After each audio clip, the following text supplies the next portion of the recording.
তুই পোশাক পাল্টেছিস আর আমি জিওগ্রাফিটা পাল্টেছি, কিন্তু পুরনো হিস্ট্রিটার সঙ্গে রেখেছি। মজা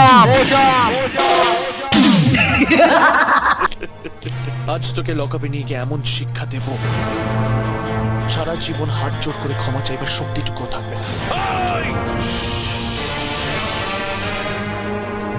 বলো। এই যে মিস্টার পুলিশ অফিসার, পারলি সালা আমাকে আটকে রাখতে। আরে তুই কেন, তোর বাবারা কোনোদিন আমাকে আটকাতে পারেনি, বুঝেছিস? আরে পৃথিবীতে এমন কোন জেল নেই রে সালা যেখানে